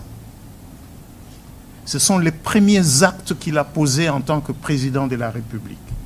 Visiter chacun des 9 États voisins, justement pour lancer cet appel à la coexistence pacifique, à la prospérité partagée à partir de nos ressources. Donc, l'Obito est une initiative importante, aujourd'hui qui fait courir, il faut le reconnaître, qui fait courir le monde entier. Ce n'est pas que les États-Unis, c'est également l'Union européenne, c'est les autres institutions financières multilatérales qui veulent bien voir se mettre en place, de notre point de vue, pas seulement un simple corridor de transport, mais un vrai corridor de développement. Parce que ce que nous ne voulons pas, c'est de faire, de favoriser par ce chemin de fer l'exportation de nos matières premières brutes, mais à l'aide des investissements dans le secteur de l'énergie, dans le secteur du transport, dans le secteur de plateformes logistiques, justement de favoriser l'éclosion des espaces de production et de valorisation de nos ressources minérales. Monsieur le gouverneur, je me tourne de votre côté parce que sur cette question, il y a eu beaucoup de spéculations, disant que nous voulons donner l'accès à nos ressources aux Rwandais pour qu'ils arrêtent de faire, de nous agresser. Certains disaient qu'on a fait le bradage. Certains disaient que dans ce qui se prépare dans le cadre d'intégration économique régionale, la République démocratique du Congo est perdante. Est-ce que vous pouvez, à travers cette question, rassurer nos compatriotes qu'aucun intérêt de la République n'a été bradé? Bon, je crois que c'est toujours ça la spéculation quand on parle de la RDC. Mais le cadre économique, le cadre d'intégration économique régionale va être public, tout le monde pourra le lire. Au fait, l'objectif, il faut toujours aller dans l'objectif profond. C'est que l'exploitation de nos ressources par le Rwanda est une réalité. Il fallait régler ce problème. Le premier problème... De manière illicite, il faut préciser. Bien sûr. Par les réseaux de proxy bien et sûr, les trafiquants. Le pillage par la guerre, je l'ai expliqué ici, c'est que cette guerre, la raison fondamentale de la guerre, c'était piller nos ressources pour fournir, au fait, l'industrie du numérique, pour faire court. Alors, le cadre d'intégration économique régionale affirme d'abord une chose, la souveraineté de la RDC sur ses ressources. Pourquoi? Parce que pour créer une chaîne d'approvisionnement qui a une autre chaîne d'approvisionnement alternative à la place de ce qui a fonctionné pendant plus de 30 ans avec le Rwanda, il nous faudra du temps. Donc il faut d'abord faire en sorte qu'un produit qui vient du Congo soit estampillé Made in Congo, même si il devrait passer par le Rwanda, ce qui n'est pas le cas aujourd'hui. Le cadre d'intégration régionale économique le garantit.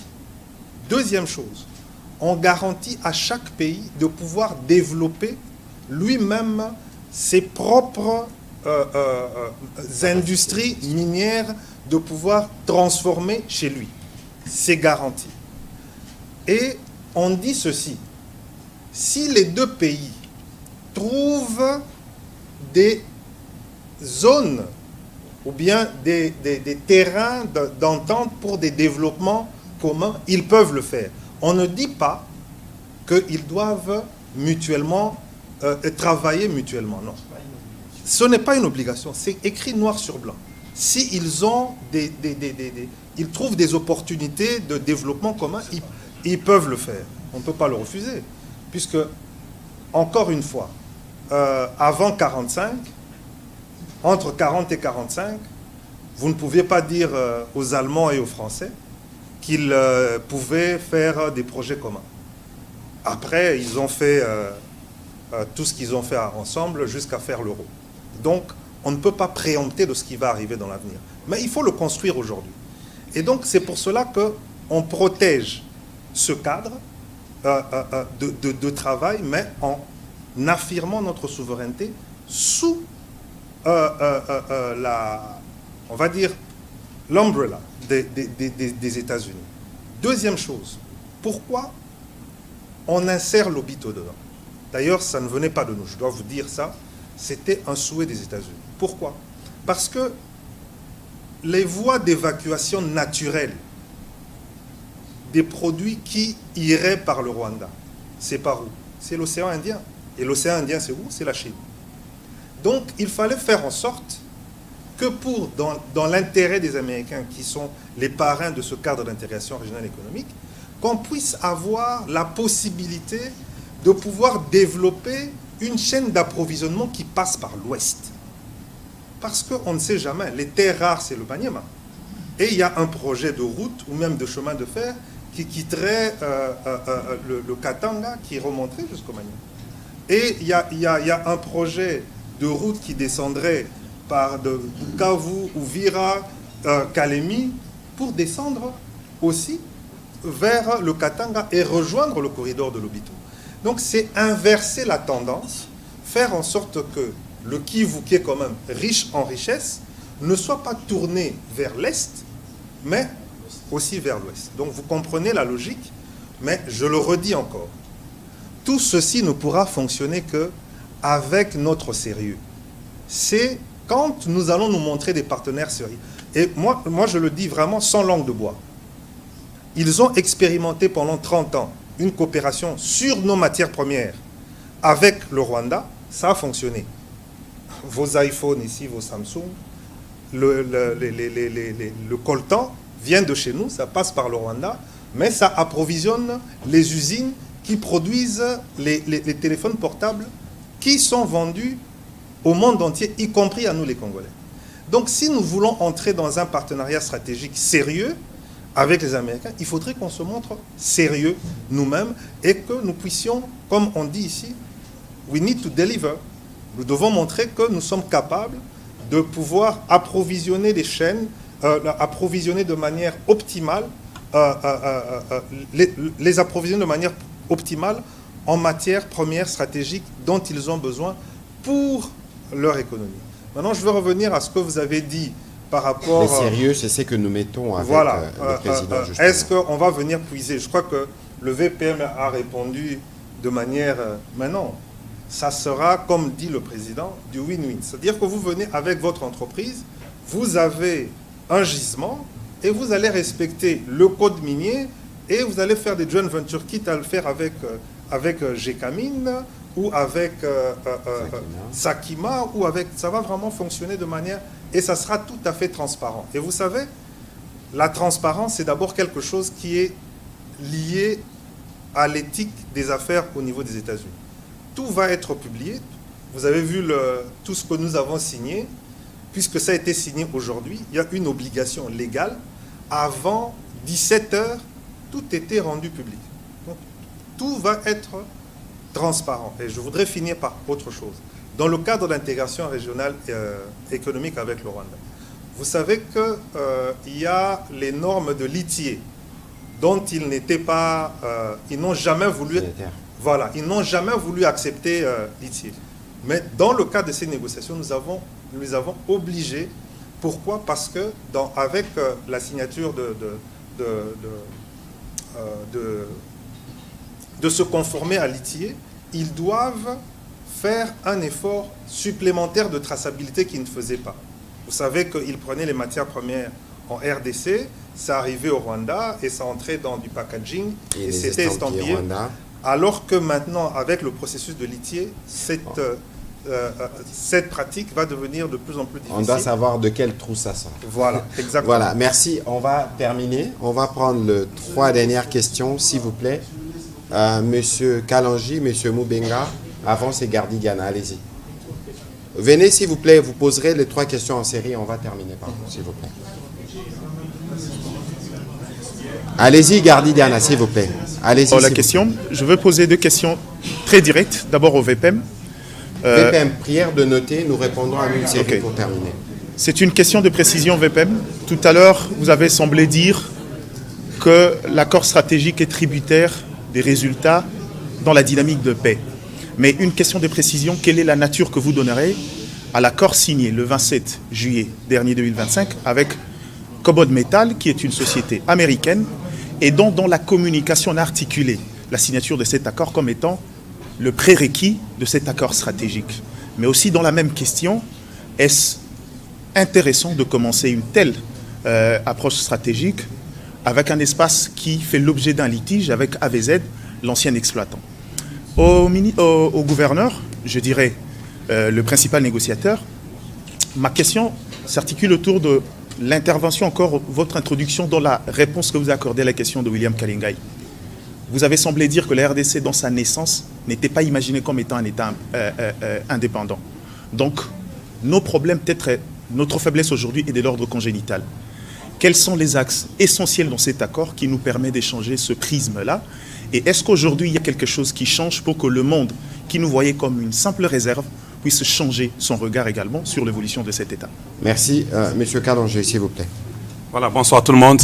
Pour aller vite, tout droit au but, ma question a 2 volets. La première, vous avez très bien parlé, j'ai saisi, mais je m'inquiète un peu. Est-ce que vous avez... Did you have a timeline? J'ai compris que tout ce que vous avez dit était vrai, mais vous n'avez pas donné les limites. Quand est-ce que vous allez dire, bon, le Rwanda, nous vous donnons 3 mois, 1 mois, 6 mois pour libérer le Congo? Si vous ne quittez pas dans ce temps-là, voici les punitions qui vont tomber sur vous. Parce que quand vous dites qu'il y a la pression américaine, et comme le gouverneur l'a dit, il y a quand même cette crédibilité américaine. Oui, la crédibilité, on peut mettre la pression pendant 5 ans, 10 ans, 15, 20 ans. Et le Rwanda, nous connaissons leurs habitudes, ils risquent de refuser toujours de partir, et nous serons toujours en train de... Oh, on va parler, on va parler. Moi, je pense, si vous pouvez nous dire, est-ce qu'il y a un set time, when is it going to take for them to leave the Congo? C'est là, s'ils ne livrent pas de Congo, voilà les punitions que les États-Unis et le Congo vont implémenter sur eux. Voilà. Parce que nous connaissons Kagame. Deuxième volet. Maintenant, admettons qu'ils changent.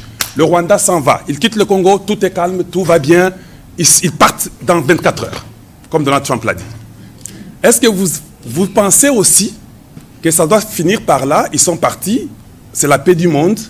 Alors les 15 millions, 20 millions de morts congolais, y aura-t-il des punitions pour ce pays qui nous a détruits pendant 30 ans? Ou bien il n'y aura plus de punitions, ils vont chez eux, c'est la paix du monde, Jésus-Christ est vivant. Merci. Voilà. Merci, bien noté. Monsieur Moubenga, on termine par vous, s'il vous plaît. Merci pour la parole. Je m'adresse au gouverneur, qui est le principal négociateur. Dans ces deals ou dans ces partenariats stratégiques, parce que quand on parle de... Je ne suis pas le principal négociateur pour le partenariat stratégique. Ah, le partenariat stratégique RDC-États-Unis, c'est le vice-premier ministre, ministre de l'économie. Le cadre d'intégration économique régionale, c'est le gouverneur, mais ici, il intervient comme principal négociateur. Alors, je vais aller dans le cadre de l'intégration régionale. Nous voyons que, je ne sais pas si c'est une faiblesse, parce que autour de ces cadres d'intégration régionale, vous reposez peut-être votre argumentaire sur le fait que le Congo est sous-développé, il n'est pas équipé, il n'y a pas des infrastructures, et que chez les voisins ou les autres, on peut aller directement, il y a des raffineries au Rwanda, chez nous, il n'y en a pas, et nous pouvons prendre les minéraux chez nous et travailler de l'autre côté. Pendant... Oui, je ne sais pas si c'est... Allez-y, la question. Alors, quel est les timings pour la RDC de pouvoir se reconstruire, où se construire, avoir des raffineries et avoir l'électricité parce qu'il y a un déficit majeur avec Inga et tout ça. On ne peut pas attendre, les entreprises américaines veulent directement venir travailler au Congo. Quel est le temps que vous, en tant que gouvernement, vous avez prévu pour que cela soit possible? Et pour la deuxième question, avec les partenariats stratégiques, la Chine est aujourd'hui un principal partenaire de la RDC. Quelle est sa place dans ces partenariats que vous venez de signer aujourd'hui? Est-ce qu'il y a un conflit entre les deux grandes puissances qui vont se battre chez nous et les bombes vont tomber sur nous, ou vous avez vraiment garanti aux Chinois que non, de toutes les façons, nous sommes avec les Américains, vous venez de temps en temps la nuit aussi prendre votre part? Voilà, merci pour vos questions. On va commencer. Allez-y alors, rapidement, Madame Rachel. Non. Au fait, c'est juste une petite question de précision, mais qui va compléter la question de mon collègue Kalonji. C'est sur la question des contraintes, le temps. Quand on lit l'accord sur la question, par exemple, du cadre d'intégration économique et régionale, il y a un deadline qui est donné dans cet accord. Après 3 mois après l'entrée en vigueur du présent accord, le cadre d'intégration économique régionale en plusieurs étapes sera défini dans un accord distinct. Vous avez l'accord, Monsieur le ministre. Il y a un délai qui est donné.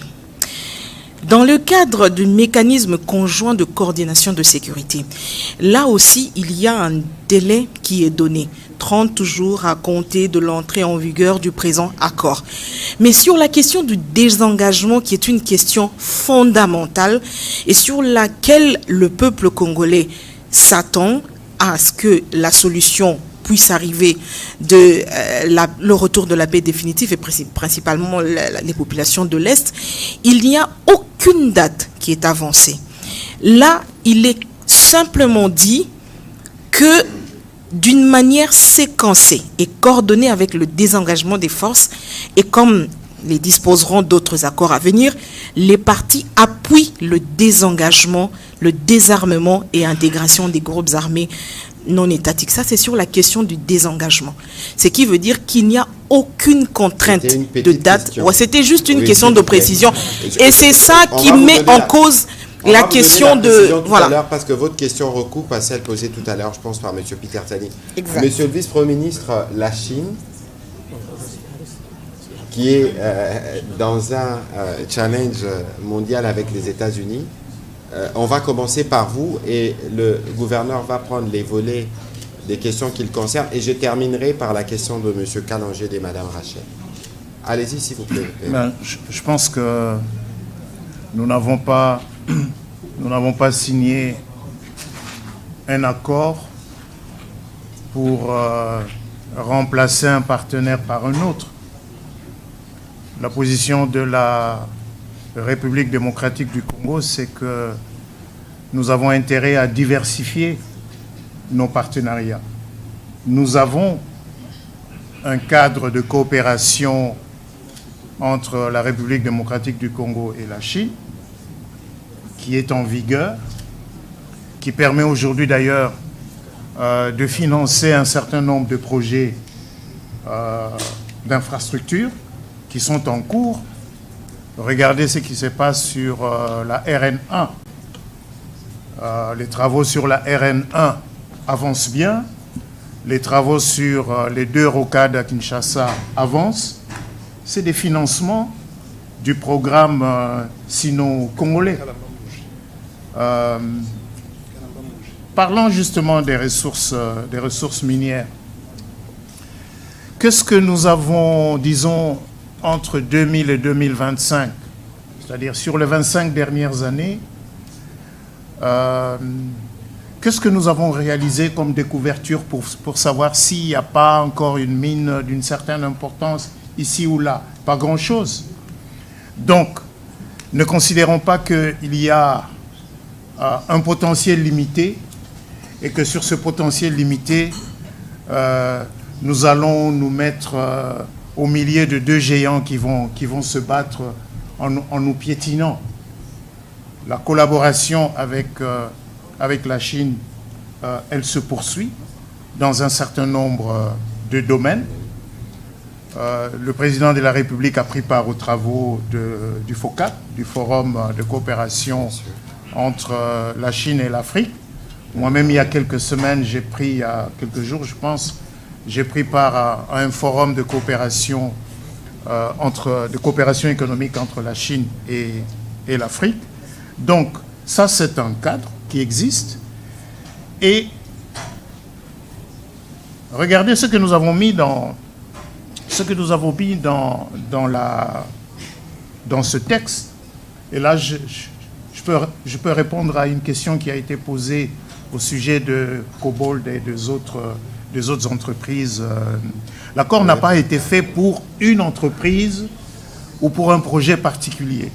Il est fait, c'est un cadre général qui a, entre autres choses, pour objectif, et je voudrais le répéter encore, entre autres choses pour objectif, dans le domaine économique et commercial, d'ouvrir un peu plus l'espace de la RDC aux investisseurs américains, pas seulement aux investisseurs américains, parce que l'accord parle également d'entités alignées, c'est-à-dire des investisseurs qui sont en bon terme avec les États-Unis d'Amérique et qui peuvent donc venir, qui sont éligibles autant que les entreprises américaines à ce qui est prévu. Mais l'accord va au-delà du commerce et de l'économie. L'accord parle également de coopération dans le domaine technologique, dans le domaine de la science, dans le domaine de l'éducation, tout comme l'accord parle des aspects de sécurité et de défense qui sont prévus dans un document à part qui a été signé, comme on l'a rappelé également ici. Et justement, cette question de Cobalt, je sais, voilà, avec AVZ et ainsi de suite, l'un des objectifs recherchés dans cet accord, c'est aussi de rendre l'environnement d'affaires de la RDC un peu plus lisible, un peu plus prévisible pour les investisseurs. Et à cet effet, l'accord a prévu que, plutôt que de créer des incitations dans l'accord, les incitations aux investisseurs sont prévues dans une loi. Et nous allons utiliser une loi existante, la loi 13-005 de janvier 2014. Pour la petite histoire, c'est une loi qui avait été promulguée pour donner une assise légale au programme sino-congolais. Parce que c'est une loi qui fixe les facilités douanières, fiscales, parafiscales et de change pour les entreprises ayant conclu un accord de coopération avec la République démocratique du Congo. Donc, avec nos partenaires américains, on a convenu que c'est cette même loi qui va subir des amendements pour lui donner un caractère beaucoup plus global et prévoir dans cette loi des dispositions qui vont rassurer davantage les investisseurs. Je vous donne un simple exemple. Nous avons la loi sur la TVA qui prévoit que pour les miniers, la TVA remboursable doit être remboursée dans les 30 jours. En réalité, monsieur le gouverneur de la Banque centrale sait que nous traînons une enveloppe assez consistante de TVA devant être remboursée, mais qui n'est pas remboursée dans le délai, et cela met à mal la trésorerie de ces entreprises. Donc nous allons essayer de prendre en compte ces remarques, ces observations qui sont faites par nos partenaires pour amender la loi, de manière à ce que cette loi, de la même manière que le Code minier dispose d'un cadre unique qui rassure, qui stabilise le climat d'affaires au profit des entreprises qui investissent en République démocratique du Congo. Donc nous voulons offrir, mais il est évident, parce que c'est une loi, on ne va pas dire que c'est une loi qui est faite pour les entreprises américaines. C'est une loi qui sera faite pour toutes les autres entreprises qui veulent investir en République démocratique du Congo. Alors, monsieur le gouverneur, rapidement, pour ce qui vous concerne. Ok, je voulais juste faire une petite... rajouter quelque chose sur Cobalt Metals, parce que Cobalt Metals faisait partie des... on va dire des éléments de jugement que le gouvernement américain voulait tester par rapport à notre volonté d'aller dans ce partenariat stratégique avec eux. Je vous le dévoile aujourd'hui. Et nous avons trouvé une astuce. Nous avons dit, nous sommes en litige. La République démocratique du Congo est en litige avec AVZ, en arbitrage quelque part. Ce que nous on fait, c'est que si vous nous garantissez que vous allez régler ce litige entre Cobalt et AVZ, nous vous donnons l'accès au lithium. Et ça marchait. Ça veut dire que nous nous sommes retrouvés ici aux États-Unis, Cobalt, AVZ et les autorités américaines, et nous avons fait la proposition de la sortie de crise sur le lithium de Manono avec AVZ. Et ça a été accepté comme tel, et c'est comme ça que Cobalt, au fait, a signé ce partenariat qui lui donnait accès au lithium dans la partie sud de Manono, et continue, au fait, des discussions qui ne concernent plus la République démocratique du Congo avec AVZ. Donc c'était, comme on dit, un proof of concept. On a montré que nous étions sérieux dans ce domaine, et ça fait que les choses ont pu s'accélérer. Je voulais juste faire ce petit commentaire parce que c'est des choses que parfois les gens ne voient pas, mais c'est comme ça que les choses se sont passées. Alors vous avez parlé de l'État indépendant du Congo. Justement, c'est un anachronisme parce que indépendant, nous ne l'étions pas, mais c'était plutôt indépendant pour les autres. Et c'est ce que je disais. Pendant toutes ces années,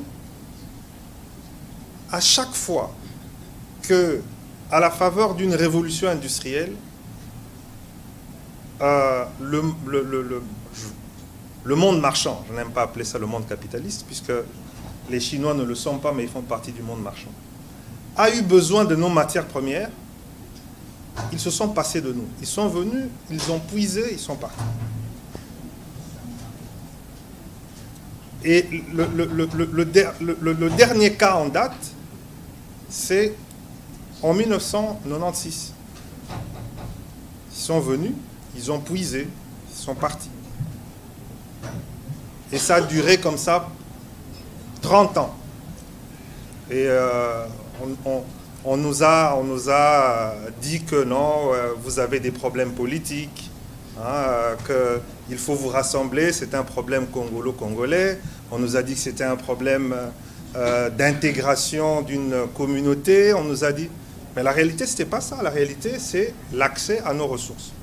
Et une fois qu'on l'a compris, c'est-à-dire qu'il faut qu'on sépare ce qui peut concerner nous, les Congolais, en tant que nation, qu'on le traite à part.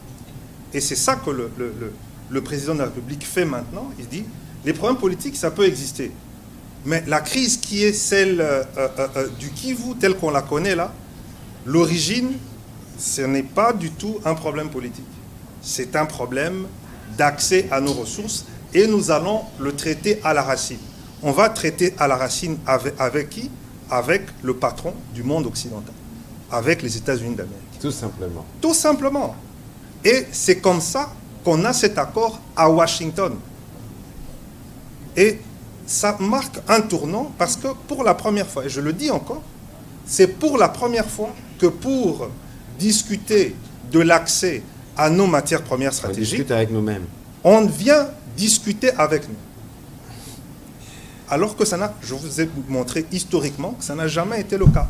Si vous avez un autre exemple où on a fait des partenariats comme l'Arabie Saoudite l'a fait avec les États-Unis sur le pétrole, sur notre uranium, sur notre cuivre, sur notre caoutchouc, vous venez me le dire. Moi, je peux remonter aussi loin de notre histoire, je ne connais pas ça. Maintenant que ça se fait, je dis encore une fois que c'est de notre responsabilité. il faudrait qu'on élève le débat, qu'on élève le niveau dans lequel nous devons placer notre pays, pour qu'on puisse mettre de côté les querelles qui puissent exister et se dire qu'en face de ce qui touche notre nation par rapport à ces questions-là, que nous puissions nous montrer responsables. Voilà. Oui. J'allais juste finir. Allez-y, terminez. Oui, la question de timeline.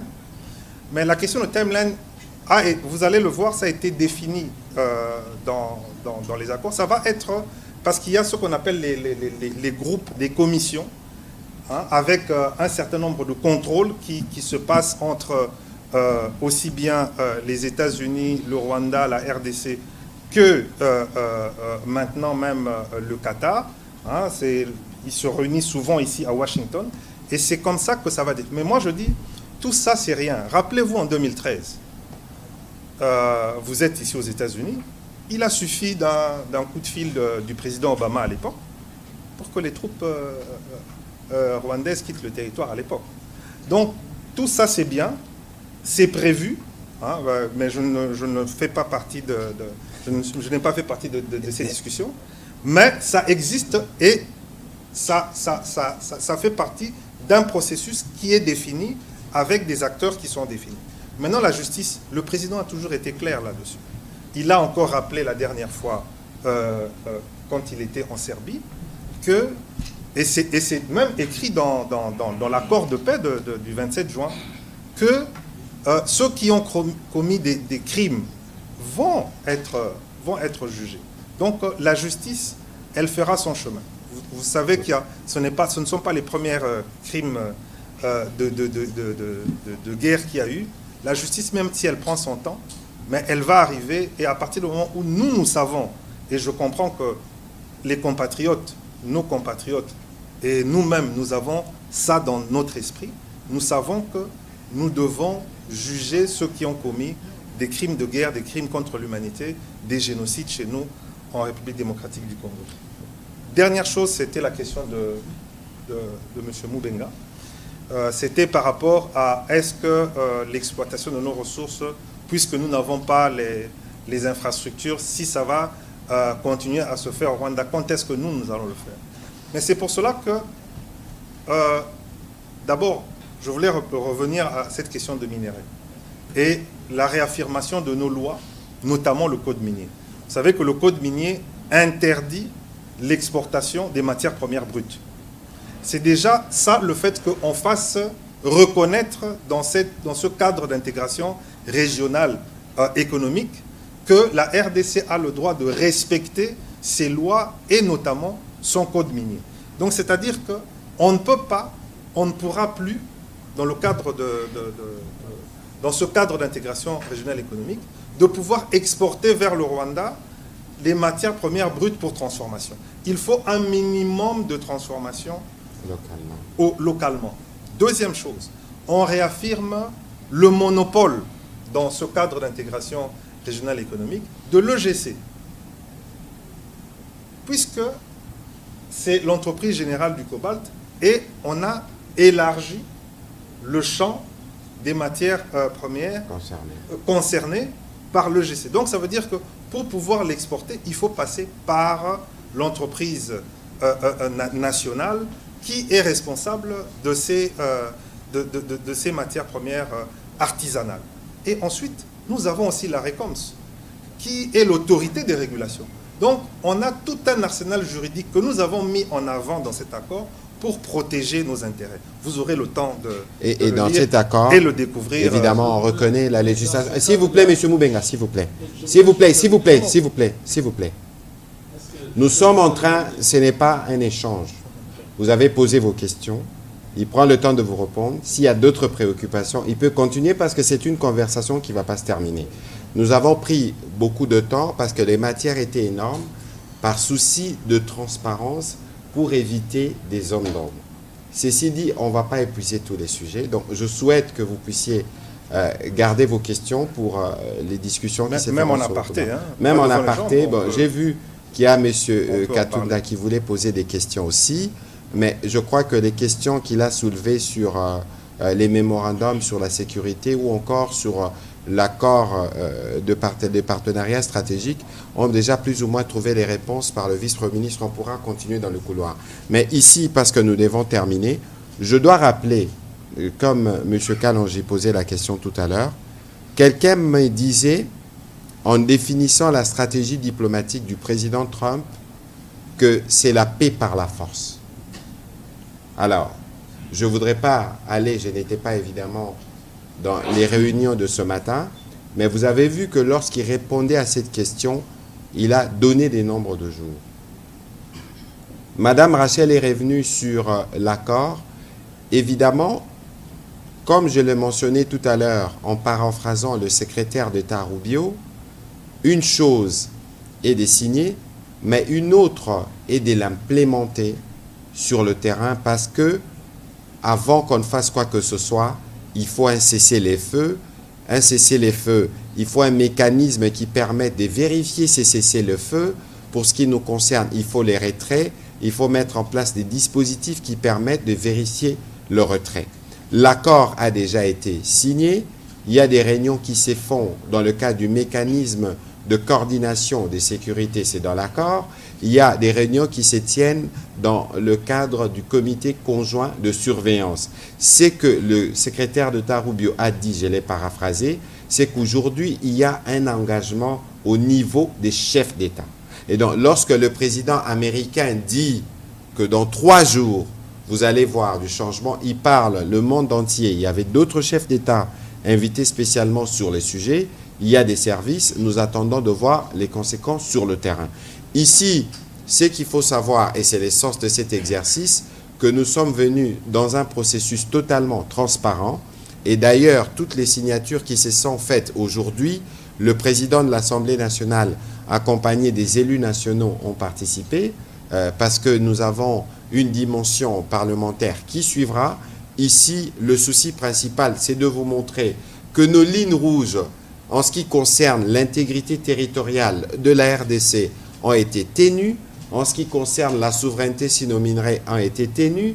En ce qui concerne, évidemment, le rapport 50-50 que nous devons avoir avec les gouvernements américains, ont été tenus. Que les Congolais qui nous suivent à Kinshasa et partout dans le monde, en commençant ici par les États-Unis, notent que nous sommes venus ici sur un temps de gravité. Je pense que vous avez vu plus ou moins quelqu'un parler de body language ici, du président de la République. Nous serons pleinement satisfaits le jour où nos populations dans les partis qui sont sous occupation recouvreront la paix. C'est la quête dans laquelle nous sommes.